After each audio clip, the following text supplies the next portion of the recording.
ចាសូមជម្រាបសួរនិងសូមស្វាគមន៍មកកាន់ Channel ចំណេះដឹងសម្រាប់សុខភាពជាថ្មីម្ដងទៀតនៅថ្ងៃនេះ Channel យើងខ្ញុំនឹងធ្វើការរៀបរាប់ជូនអ្នកទាំងអស់គ្នាតាក់ទងជាមួយនឹងអត្ថប្រយោជន៍5ជាងរបស់ផ្លែទន្លាប់ផ្លែទន្លាប់គឺជាផ្លែឈើដែលមានរសជាតិផ្អែមនិងស្រួយថែមទាំងផ្ដល់នូវសារធាតុចិញ្ចឹមជាច្រើនចំពោះសុខភាពរបស់យើង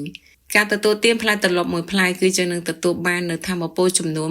118កាឡូលីកាបូនអ៊ីដ្រាតចំនួន31ក្រាមប្រូតេអ៊ីនចំនួន1ក្រាមខ្លាញ់ចំនួន0.3ក្រាមជាតិសរសៃចំនួន6ក្រាមថែមទាំងវីតាមីននិងសារធាតុរ៉ែសំខាន់ៗជាច្រើនដូចជាវីតាមីន A វីតាមីន C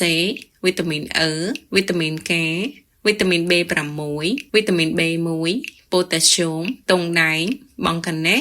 សារធាតុ folate magnesium និង phosphorus តើដូច្នេះអ្នកទាំងអស់គ្នាអាចចូលរួមតាមដានស្ដាប់ជាមួយនាងខ្ញុំអំពីអត្ថប្រយោជន៍5យ៉ាងរបស់ផ្លែទន្លាប់សម្រាប់គុណសម្បត្តិទី1គឺជួយកាត់បន្ថយហានិភ័យនៃជំងឺពុកឆ្អឹងការទទួលទានផ្លែឈើនិងបន្លែគឺអាចជួយឲ្យរាងកាយរបស់យើងទទួលបាននូវសារធាតុចិញ្ចឹមដែលល្អចំពោះសុខភាពឆ្អឹងជាពិសេសការទទួលទាននៅផ្លែទន្លាប់ដែលត្រូវបានគេរកឃើញថាអាចជួយកាត់បន្ថយឱកាសនៃជំងឺពុកឆ្អឹងសម្រាប់គុណសម្បត្តិទី2គឺរួមចំណែកក្នុងការការពារជំងឺមហារីកពោះវៀនធំផ្លែឈើនៅក្នុងក្រុមពណ៌ទឹកក្រូចឬក៏ពណ៌លឿងដូចជាផ្លែទន្លាប់គឺត្រូវបានគេចាត់ទុកថាគឺជាក្រុមអាហារដែលផ្ដល់នូវសារធាតុចិញ្ចឹមសំខាន់ដូចជាបេតាការ៉ូទីនដែលជាសារធាតុចិញ្ចឹមដើរតួយ៉ាងសំខាន់នៅក្នុងការគ្រប់គ្រងក៏ដូចជាការកាត់បន្ថយនៃអត្រាការលូតលាស់នៃកោសិកាមហារីកដោយសារតែផ្លែទន្លាប់គឺមានផ្ទុកនៅជាតិសរសៃខ្ពស់ដែលល្អសម្រាប់ប្រព័ន្ធរំលាយអាហារជួយឲ្យពោះវៀនរបស់យើងដំណើរការបានល្អ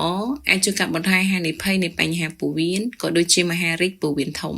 សម្រាប់គុណសម្បត្តិទី3គឺជួយរំញោចទៅដល់មុខងារនៃប្រព័ន្ធសរសៃប្រសាទនិងខួរក្បាលផ្លែទន្លាប់សម្បូរទៅដោយសារធាតុមួយយ៉ាងដែលអាចជួយពង្រឹងដល់ការចងចាំជួយការពារហានិភ័យនៃប្រព័ន្ធសរសៃប្រសាទនិងខួរក្បាលជួយទប់ស្កាត់ការថយចុះនៃការយល់ដឹងហើយលើសពីនេះទៅទៀតសារធាតុទាំងអស់នោះត្រូវបានគេរកឃើញថាអាចជួយកាត់បន្ថយនៃកម្រិតសេរ៉ូតូនីននៅក្នុងរាងកាយទៀតផងសម្រាប់គុណសម្បត្តិទី4គឺល្អចំពោះសុខភាពបេះដូងផ្លែឈើនិងបន្លែជាច្រើនរួមចំណែកដល់សុខភាពបេះដូងក៏អាចជួយកាត់បន្ថយហានិភ័យនៃជំងឺបេះដូងផ្លែទន្លាប់ក៏ដូចគ្នាផងដែរដោយសារតែផ្លែទន្លាប់មានផ្ទុកនូវសារធាតុប៉ូតាស្យូមដែលសំខាន់ចំពោះសុខភាពបេះដូងបើសិនណាជារាងកាយរបស់យើងទទួលបាននូវសារធាតុប៉ូតាស្យូមគ្រប់គ្រាន់ក៏អាចជួយកាត់បន្ថយសម្ពាធឈាមជួយការពារជំងឺដាច់សរសៃឈាមខួរក្បាលនិងការគាំងបេះដូង